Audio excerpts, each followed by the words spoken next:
Galatians 5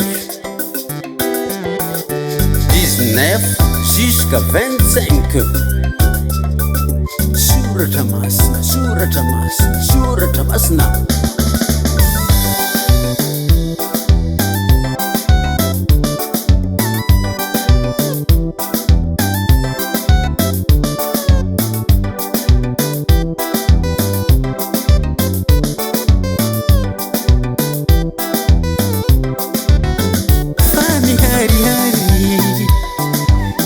Saninofu dia isau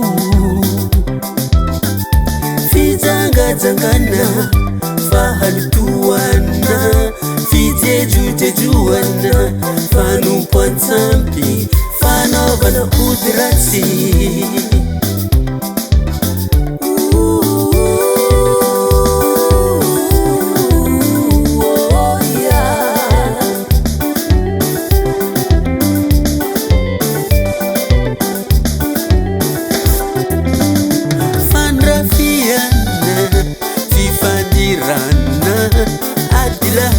Fiafnafunana fifampiandaniana fisarahana fitukuana fialunana famamuana filalaokanasi. Ary nitoy izany izay lazaiko aminareo raha teo tahaka ny voalazako fahiny koa fa izay manao izany dia tsy hanova ny fanjakan'Andriamanitra.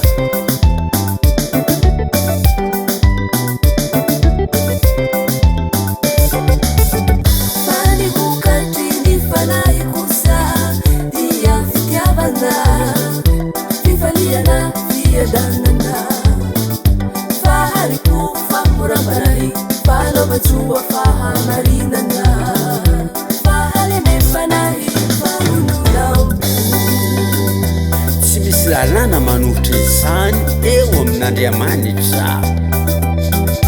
Halleluja.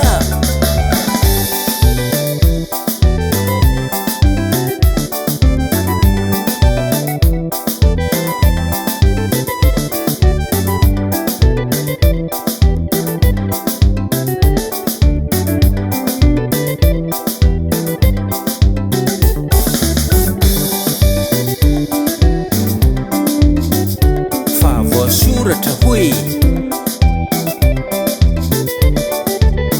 fa izay any Kristy Jesosy dia efa nanombo ny nofony mba amin'ny faniriany sy ny filany tamin'ny azo fijaliana.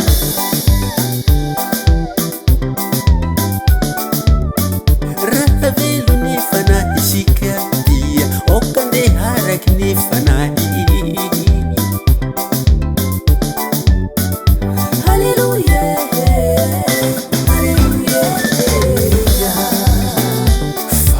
Harihary ny asan'ny nofo